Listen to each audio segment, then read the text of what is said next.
Hey, everybody, welcome back to the Marine Corps Movie Minute, where we're breaking down movies of the Marine Corps 1 minute at a time. I'm Jack. I'm Billy. And we've got some special guests today. Hey, guys, you want to introduce yourselves? I'm Chris Derkach. I'm from the Jay and Silent Bob Minute. I beat you to it, Jeff, didn't I? I'm Jeff Ferry, host of the Jay and Silent Bob Minute and Slycast, the Sylvester Stallone podcast. Ha! Oh, yeah, and I was on the Burbs Minute, too. How's that? Yeah, well, so was I, so, I'm not impressed. Well, welcome aboard, guys.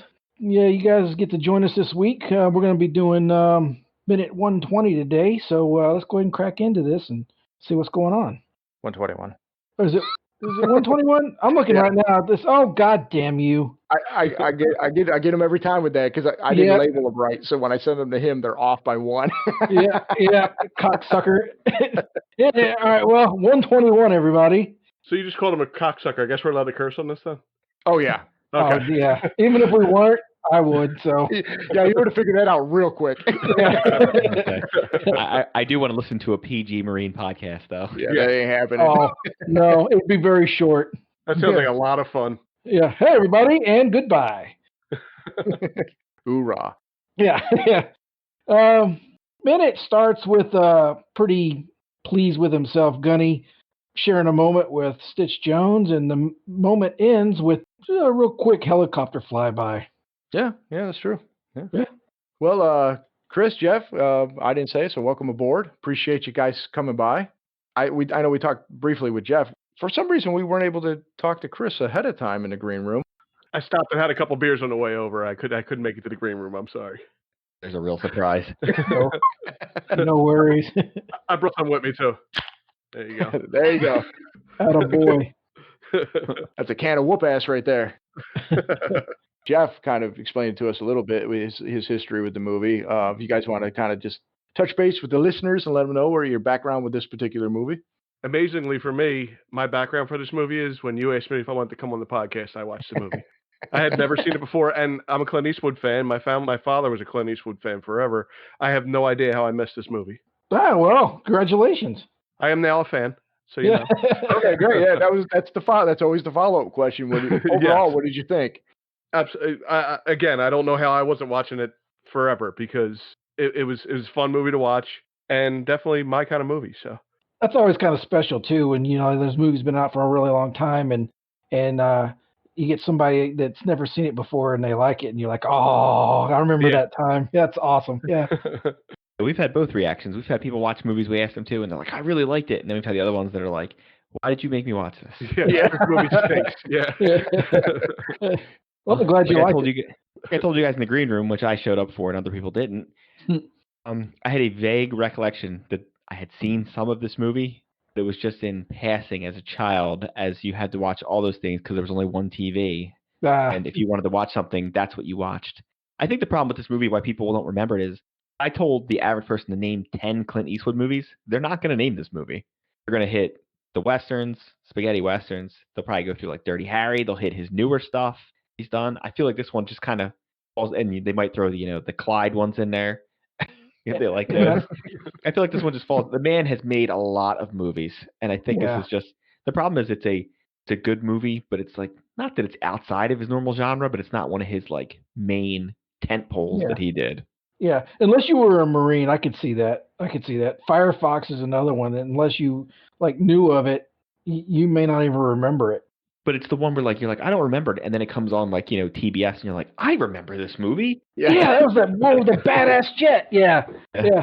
I think this is kind of in that in between stage of Clint Eastwood's career where he was kind of like he wasn't the 70s, and I guess this was mid 80s, but he was starting to age a little bit, and he was kind of getting out of like the action hero, like tough guy role. I mean, he's still actually pretty tough, and he still like plays the tough guy role at 80, 90 years old too.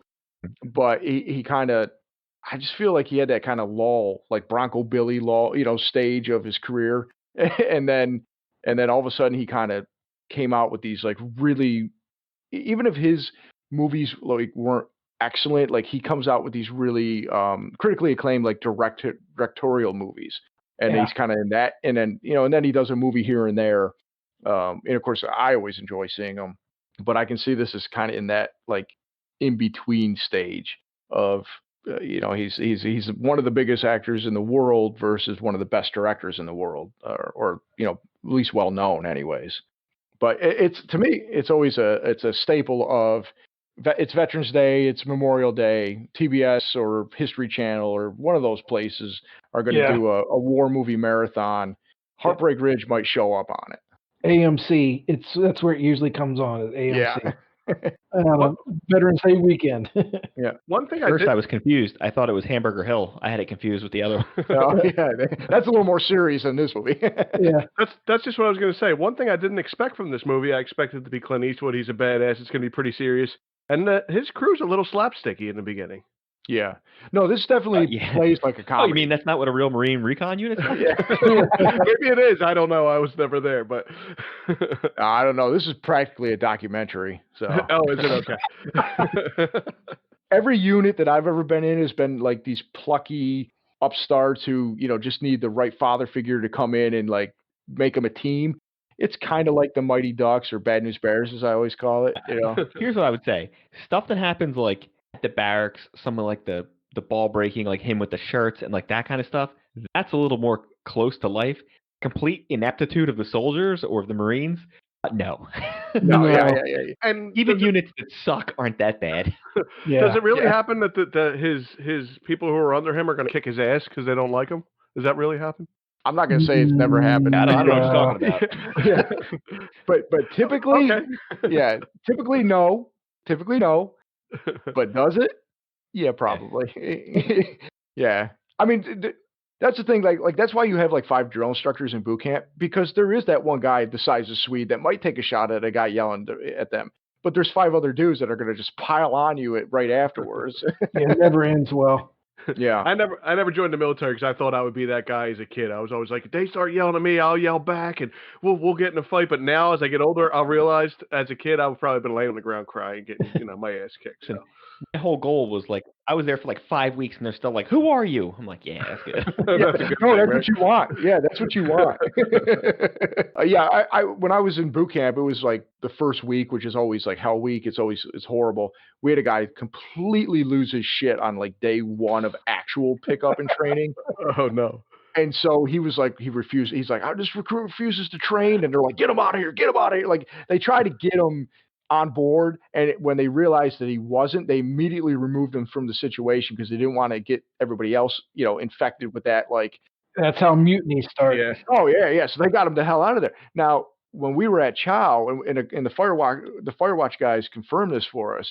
Apparently this dude was just sitting there. And I remember seeing him just like, he was all dejected, just up on the quarterdeck, just sitting there waiting to something to happen to him. What it turns out is the MP showed up to just escort him, not to arrest him, but just to kind of escort him to wherever they were going to take him to admin discharge him. Failure to adapt to military lifestyle. Oh, big time. But this dude flipped out when those MPs showed up. It wouldn't calm down and started trying to like, he wasn't like a big dude either, but he tried to like physically restrain, keep from being restrained. Our senior DI had to basically body slam him, and he got escorted out in handcuffs. And at some point, if you just flat out refuse and you're like, I'm not doing this, like at the end of the day, the only thing they're gonna be pissed about is that they wasted some money on you. Yeah, get you there. Really? But like they want you gone.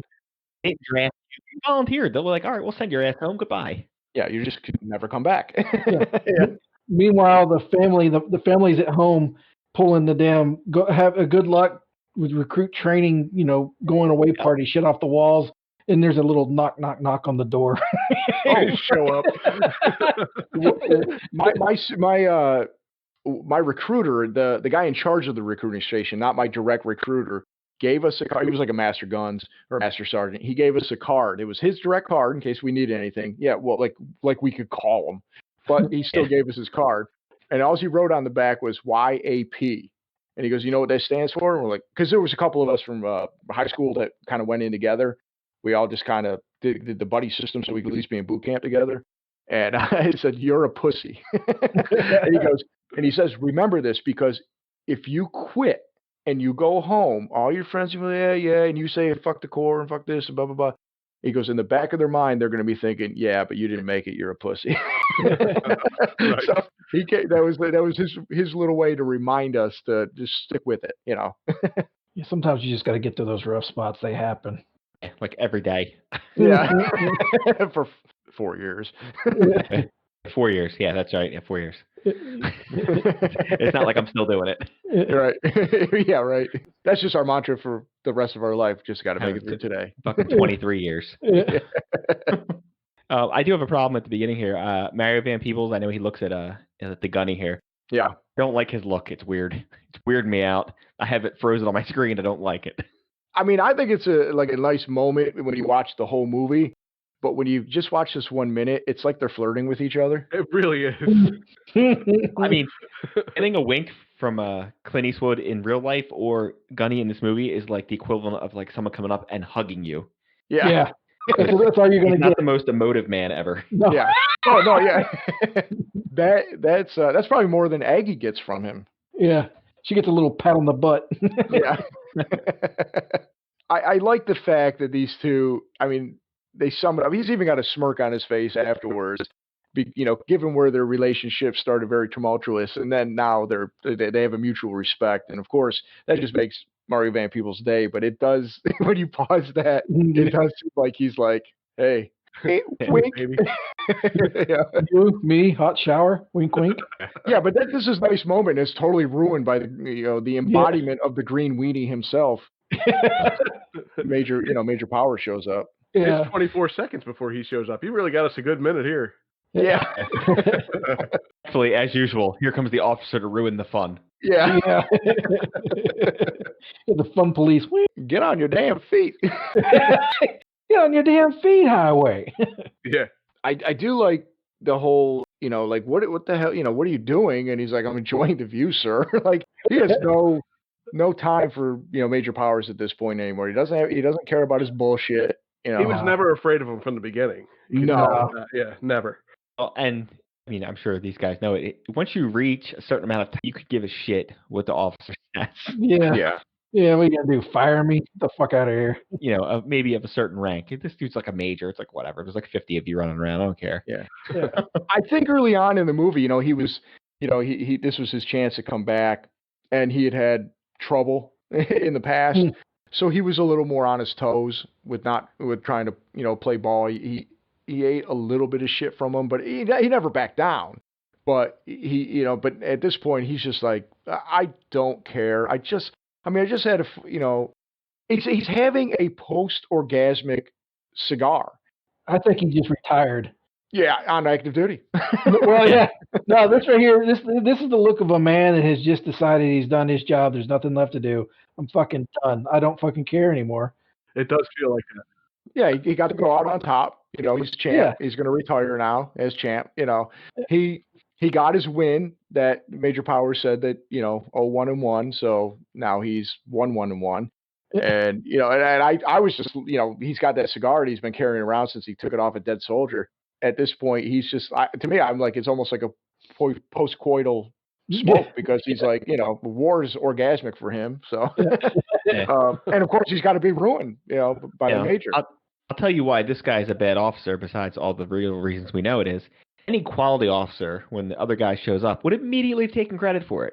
Yeah. Be like, did you lead this? Absolutely, I did. Yeah, that's true. Yeah, because he's just mad that he's more mad that they disobeyed direct orders, which was a stupid order to begin with, anyways. What was the order? Wait for me. That was the order. Yeah. Do not. Report back and wait for me to basically don't take the hill. Wait for me. So I can steal the. That's how wars work. Yeah. Right. No. Right.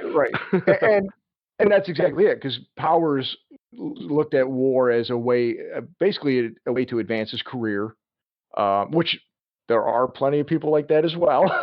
Yeah. You can't get into leadership positions unless you've had combat experience usually, or at least infantry experience. At least that used to be the case. I'm not sure if it still is. Yeah, it still is. Yeah, I think Marine officers you have to. I think Marine officers you have to do your first term has to be with an infantry unit. Well, you want to be, you want to make the ranks up into like the Pentagon and the Joint Chiefs and all that crap. Somebody has to have experience there. They're not they're not going to take the supply guy for, you know. I like everybody has the same reaction to him in this movie. Every time he mentions that he's from Supply, they're all like, "Ugh." Yeah, give me some pencils, sweetheart. Yeah. I do like that, just how you can see how mad he is at Gunny Highway when he's like, "Get on your feet," and he clenches his fist. Yeah. And right before that, we hear the helicopter. I feel like Clint Eastwood. I think he's about 2 seconds away because you see how he pauses when he's going to take his cigar, another puff of his cigar. He has a smart ass remark of, "Sir, you're beginning to bore the hell out of me," which to him was worse than being beat and shot and killed. He said was, "Don't bore me." Yeah. After that, I could have seen him getting up and just decking him, but then the chopper shows up. Yeah.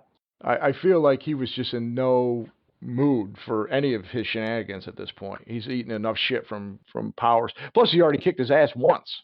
Yeah. I think possibly the only reason he didn't get up and deck him because he wasn't getting on his feet because he was told to. I'm staying right here. Yeah. Comfortable. Yeah. I was surprised they didn't go for the full thing. Now he tells him to get up, but I'm surprised he didn't ask for a salute, which would have been way out of line. Because Yeah. you would never do that in this condition. But I thought that's what he was going to do. Be like, you need to get up and salute me. I'm an officer. I figured he'd give him a hard time for not having his cover on outside. Yeah. Oh, we know those guys. Oh, yeah. Where's your cover? Get your hands out of your pockets. Yeah. Back in boot camp, if you were outdoors with your cover off, you had to put your hand over your head. Oh, yeah. If your cover blew off or you forgot it or something, you walk around like a dummy with your hand over your head. I'm surprised Powers didn't make Gunny do that. I don't think Gunny would have done that, but Yeah, he'd have been like, no.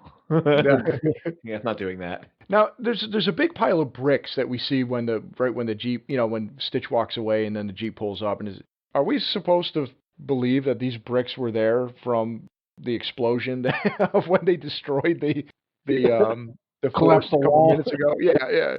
I'm like, or was like the Cubans planning to repair this old fort? Yeah, I don't know. It looks like the opposite. It looks like debris that somebody piled up from before. Like they tore down part of the fort. They're like, well, let's just put it all over there. It almost looks like a movie set, Yeah.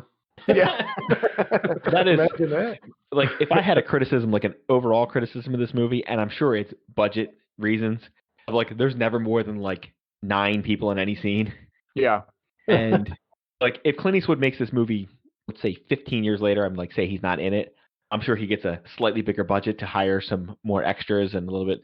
I understand Grenada was a small invasion, but it wasn't that small. No. Well, that's what we were talking about. Like, so like where they filmed this was a legit Spanish fort in Puerto Rico, and it's like now a nice museum and I don't think it's a hotel. I think it's a museum at this point. All the stuff when they were on base, which was supposedly Camp Lejeune, North Carolina, which was clearly Camp Pendleton, California, they had the legit Marines as the extras. Like every guy that you see filling in the ranks of recon in pretty much throughout the whole movie, or at least the early half of the movie, those were all legit Marines attached to that unit. Well, now they go to Puerto Rico as part of their invasion, and there's only like 7 actors as part of the recon team. Like, what happened to all these other recon? Like, when they go on PT, there's like 30 guys in their platoon. Now there's only 7. My guess is they didn't want to pay to send all the extras or to Puerto Rico, right? Yeah. like obviously like whoever local actors were playing the Cuban army that could pass, but they're not going to fill the locals in as the recon guys because it's clearly not going to work. So they only took over a handful of actors, it looked like, and but I'm like, we had all sorts of characters that we kind of noticed that just kept showing up in random scenes. Towel guy, yeah, and Towel guy, I think Towel guy was the same guy that looks like our buddy, I think, and he's got like a mustache, and we're always seeing him, and he's just randomly there, and it's like he's not here. You won't see him anywhere in Puerto Rico, or I guess in Grenada. I guess they were rear guard, maybe. Way in the back. Yeah, way back in North Carolina. Well, Towel guy may actually have been in the shower with the college chick. Yeah, he wishes. A nice gratuitous nude scene with Clint Eastwood's mistress at the time. Good on him. Yeah, yeah. Because this movie doesn't really call for it, and yet that was just a random scene. Yeah. They always had to have boobs in every movie back then. Yeah, it was a checkbox. Yeah. Well, you had to earn that R rating somehow, because honestly, this movie, aside from a little bit of the language, isn't really that bad. No, it's not bloody or anything really, but No, not really. It's a goofy comedy. I mean, they tone down a little bit of the swearing, and it could be a PG-13 movie nowadays. Oh, absolutely. Oh, Yeah. Easily. It's really tame. So, Yeah. but I thought I was something special at like 10 years old, like watching the movie like behind my dad's back while him and my uncle were watching it. It's like, all right, here's an war movie. All right, Honestly, this is a pretty quick minute. So, do you guys have anything in particular about this minute you want to get to or talk about? I don't have too many notes. no, I think we covered everything I had written down. Yeah. And for some reason you didn't cover it. Half of the next minute's the same thing, so I'm sure you get Right. Yeah, exactly. To be continued. Yeah. If everybody's satisfied with this minute, why don't I give you guys a chance to let all the listeners know where they can find you. You want to plug it this time, Jeff? I gotta do everything around here. Since I do all the plugging on our podcast. I gotta give you something to do. Yeah, you can listen to us over Jay and Silent Bob Minute. We cover all the Kevin Smith movies that star the eponymous Jay and Silent Bob. We've done Clerks, Mallrats, Chasing Amy. We are, let's just say, researching Dogma right now. Let's go with that, Chris. Not that we're just doing nothing. So if you're interested in those movies, you should swing by and listen to it wherever on Dueling Genre. We also did the Burbs Minute many, many years ago, back when Movies by Minutes was just a passing fad. So that's a nice Tom Hanks classic. It's in the 80s, too. There is no gratuitous nude scene, although that would have been nice. It's always nice. That's one of the one movies in the 80s that didn't have boobs in it. That's weird. It's because it was a PG movie. I swear, I feel like the PG ones even. I saw music videos with boobs in them. I would have been fine with a gratuitous nude scene because it was either Rumsfeld's wife or Carrie Fisher. Yeah, it would have been absolutely fine. There's plenty of nude, boobs in like, what is it, Smoking a Bandit 3 or like Best Little Whorehouse. Those are all like PG. It's like back in the day when you could show boobs and butts in a PG movie. Although I would have swore the Burbs was in the 90s. I just have a memory of it. Yeah. Well, I was right on the cusp.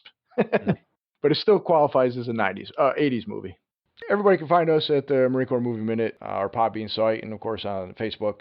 So Chris, Jeff, Perry, I appreciate you guys joining me, but I am glad that we are wrapping this minute up because frankly, guys, you're beginning to bore me.